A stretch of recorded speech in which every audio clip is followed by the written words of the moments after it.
آپ پڑھتے چلے جائیں گے، ہو سکتا ہے کہ کوئی چیز جو ہے 10 دفعہ آپ کی نگاہوں سے گزری ہو، آپ نے پڑھی نہیں۔ یہ معاملہ ہے، چونکہ یہ چیز ذہنوں سے اوجھل ہو چکی کہ دین کو قائم کرنا بھی فرض ہے، لہذا جو اس کے تقاضے ہیں وہ ذہن ان کو قبول ہی نہیں کرتا، الفاظ پڑھ لیتے ہیں، مفہوم کی طرف توجہ نہیں ہوتی۔ یہ تقاضے اقامت دین کے بالجماعت والسمع والطاعت والہجرت والجہاد فی سبیل، جماعت لازم، جماعت بھی ڈھیلی ڈھالی نہیں، 4 آنے کی ممبری والی نہیں، بلکہ بڑی مضبوط جماعت، ڈسپلن جماعت، سم و طاعت والی جماعت، لسن اینڈ اوبے۔ یہ ہم نے پڑھی تھی 10ویں جماعت میں ایک نظم، آپ نے بھی پڑھی ہوگی، charge of the light brigade. ایک لائٹ بریگیڈ رسالہ ہے، اسے حملے کا حکم دے دیا ہے کمانڈر نے، وہ 600 افراد تھے اس دستے میں۔ ایک شخص یہ سوچ رہا ہے someone has blundered،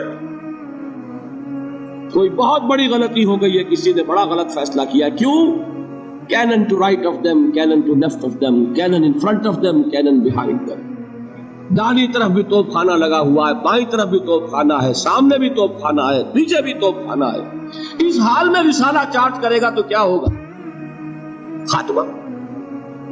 یہ سب کچھ نظر آ رہا ہے، someone has blundered، لیکن there is not to reason why، there is but to do and die۔ فوج میں یہ ہے ہی نہیں کہ آپ کوسچن کر سکے کہ یہ حکم کیوں دیا گیا۔ You have to obey، do and die۔ جب تک ایسی جماعت نہ ہو انقلاب نہیں ہے۔ محمد الرسول اللہ نے کسی چیز کو بھی مجمل نہیں رکھا، بالجماعت والسمع والطاعت، جماعت، اور جماعت بھی کیسی؟ سم و طاعت والی جماعت، لسن اینڈ اوبے۔ اور یہ جماعت کیا کرے گی؟ 2 کام، ہجرت اور جہاد۔ ہجرت کیا ہے؟ آپ سمجھتے ہیں شاید صرف وطن کو چھوڑ دینا ہجرت ہے؟ حضور سے سنیے، پوچھا گیا ای الہجرت افضل یا رسول اللہ، اے اللہ کے رسول سب سے اعلیٰ ہجرت کون سی ہے؟ کیا جواب دیا؟ ان تہجر ما کرہ ربک، کہ ہر اس چیز کو چھوڑ دو جو تمہارے رب کو پسند نہیں ہے۔ حجر کے معنی تعلق ختم کرنا، ہر اس چیز کو چھوڑو جو تمہارے رب کو پسند نہیں۔ ہاں، اس کی نیت رکھو کہ اللہ کرے کہ وہ وقت آئے کہ خالص دین کے غلبے کی جد و جہد میں گھر بار، اہل و عیال، مال و متال اور اپنے وطن کو چھوڑ کر نکلنا پڑے۔ یہ ہجرت سب سے اونچی ہجرت ہو جائے۔ شروع کہاں سے ہوئی؟ رشوت لے رہے تھے، آج فیصلہ کیا نہیں لوں گا، ہجرت شروع ہو گئی۔ کوئی شخص شراب پیتا تھا، آج طے کر لے کہ اب نہیں، ہجرت شروع ہو گئی۔ جو اللہ کو پسند نہیں اس سے ترک تعلق۔ اور چوٹی کیا ہے؟ گھر بار، وطن، اہل و عیال، مال و منال سب کو چھوڑ کر نکل جانا، جیسے نکلے محمد کے دیوانے صلی اللہ علیہ وسلم۔ کیا ٹرکوں میں گھر بار کا سامان لے کر گئے تھے؟ اہل و عیال کو لے کر گئے تھے؟ تنہا تنہا، کس لیے؟ صرف اللہ کے دین کے غلبے کے۔ جہاد کیا ہے وہ میں بیان کر چکا۔ افضل الجہاد کیا ہے؟ ان تجاہد نفسک فی طاعت اللہ، لیکن نیت چوٹی کی رکھنی ہوگی۔ حضور نے فرمایا جو مسلمان مرا اس حال میں کہ نہ اس نے اللہ کی راہ میں کبھی جنگ کی، نہ جنگ کی خواہش رکھی، نہ اس کے دل میں شہادت کی آرزو تھی، فقد مات علی شعبۃ من النفاق، تو وہ ایک قسم کے نفاق پر مرا ہے، ایمان پر نہیں مرا۔ 0 لیول نہیں، مائنس لیول، جو کل میں نے آپ کو بتایا تھا۔ نیت یہ رکھو کہ اللہ وہ وقت لائے کہ صرف اللہ کے دین کی غلبے کی جد و جہد میں جنگ کا وقت آئے اور ہماری گردن کٹے۔ یہ وہ آرزو ہے جو آرزو کی محمد رسول اللہ نے، لَوَدِدْتُ أَنْ أُقْتَلَ فِي سَبِيلِ اللَّهِ ثُمَّ أُحْيَا ثُمَّ أُقْتَلَ، میری بڑی خواہش ہے کہ میں اللہ کی راہ میں قتل ہو جاؤں، پھر مجھے زندہ کیا جائے، پھر قتل ہو جاؤں، پھر زندہ کیا جائے۔ یہ بار بار لذت مجھے حاصل ہو اللہ کی راہ میں گردن کٹوانے کی۔